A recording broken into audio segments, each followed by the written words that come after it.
and I'm EllaSkye, and today we're going to be reading Cinderella. Now, this is a story about a girl who has an evil stepmother and stepsisters.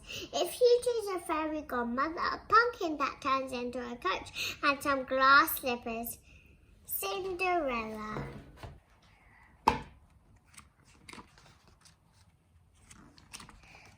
Once upon a time in a faraway land, there lived a rich widowed gentleman and his beautiful daughter Cinderella.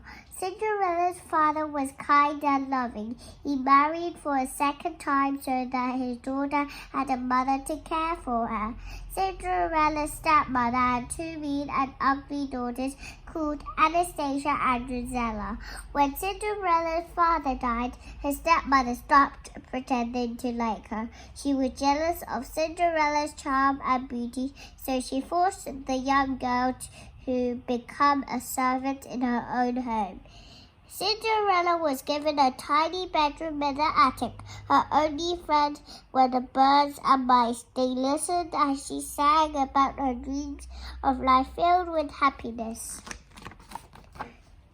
One morning, Cinderella found a tubby little mouse caught in her trap. "We'll call you Gus," she said. Then she gently set him free and put him with the other mice for safety.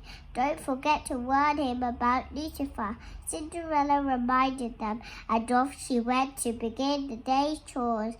Lucifer was her stepmother's cat. He was sly and lazy, and all the animals hated him, especially Bruno the dog. After Cinderella had given Lucifer his milk, she walked out into the yard. Breakfast time, she called scattering corn for the chickens. The mice came running for some breakfast too, but Lucifer was blocking the way to the corn. One of the mice, Jack, crept bravely up to Lucifer and kicked him. There was a loud splash. The cat had fallen into his milk bowl. This made Lucifer very angry. When he saw Gus busily gathering up some of the corn, he pounced on him.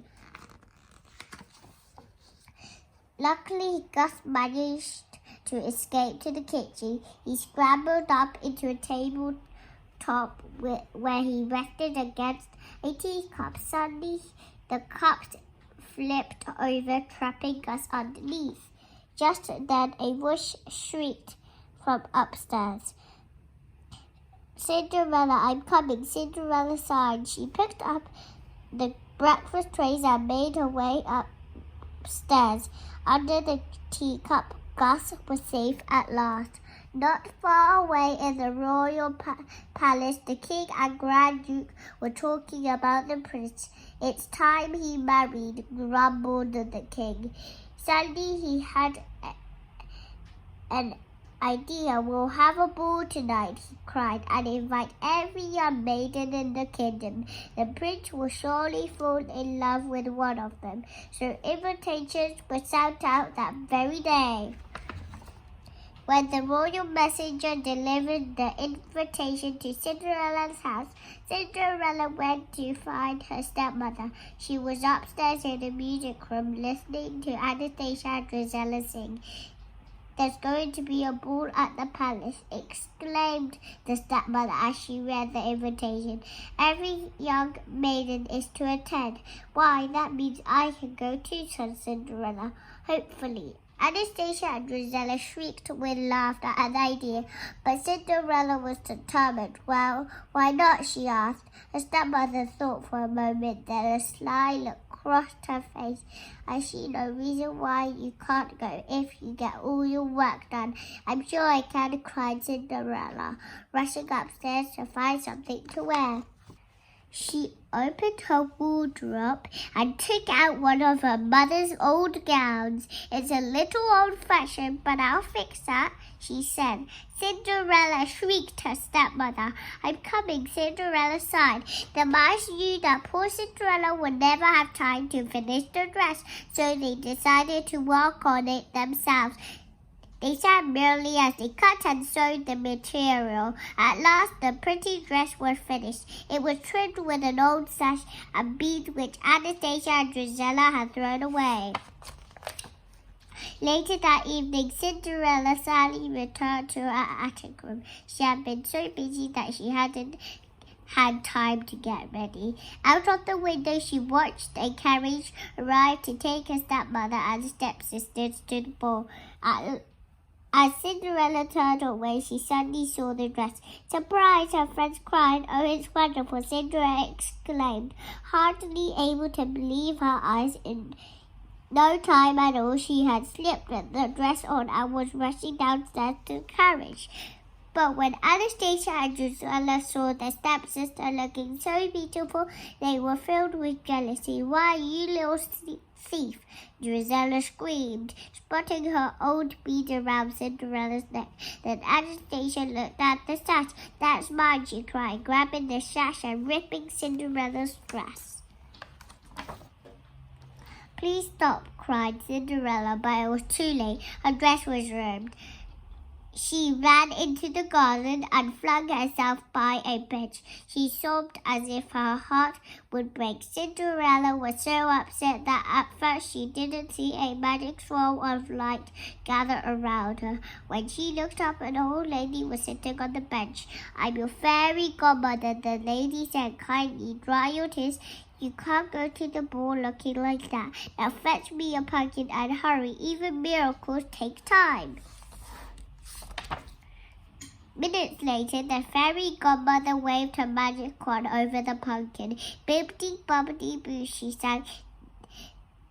The pumpkin changed into a sparkling carriage. Now, said the fairy godmother, with an elegant carriage like that, you simply have to have might.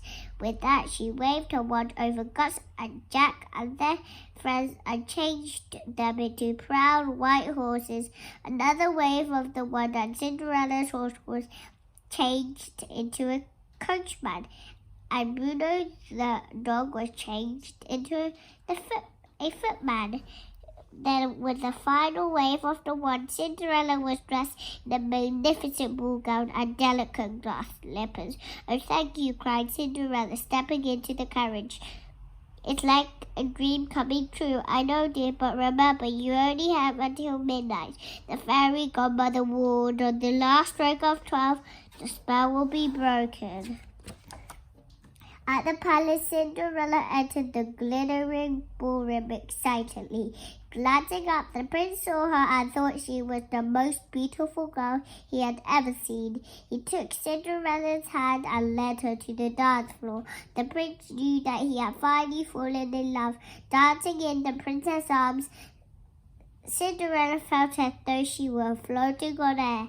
Suddenly she heard a clock chime. It was the first stroke of midnight. I must go, Cinderella gasped as she fled through the ballroom and down the palace steps.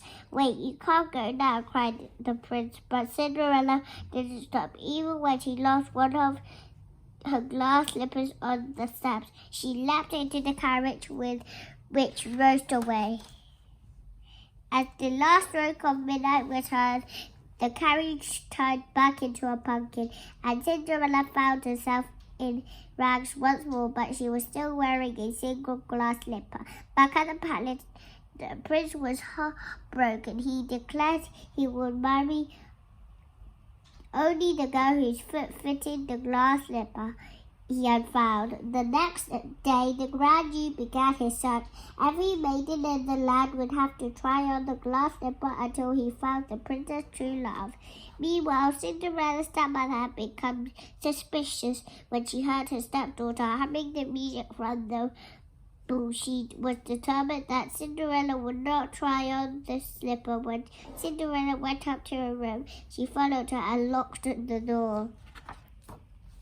At last, the Grand Duke arrived. Anastasia and Drusilla were very excited. Taking their turn, they tried to squeeze their feet into the tiny glass slipper, but their feet were much too big. Jack and Gus were desperate to help Cinderella. They took the attic key from their stepmother's pocket and slowly pushed it up the stairs to Cinderella's room. Hot and tired, they finally managed to open the door and free their friend. Just as the Grand Duke were about to leave, Cinderella appeared. Please wait, she cried. May I try on the slipper? The Grand Duke led Cinderella into a chair and called for the footman. As the footman stepped forward, the wicked stepmother tripped him up. The slipper flew through the air. There was a loud crash as it hit the floor and shattered into 1,000 tiny pieces. "Oh no," gasped the Duke. "Perhaps this would help," said Cinderella, reaching into her pocket and bringing out the other glass slipper. Her stepsisters shrieked as the delighted Duke fitted the slipper into Cinderella's foot. Soon afterwards, the prince and Cinderella were married. Her friends, the mice, looked on and smiled. They knew Cinderella's dreams had finally come true. If you like this video, hit like and subscribe for more videos. See you next time.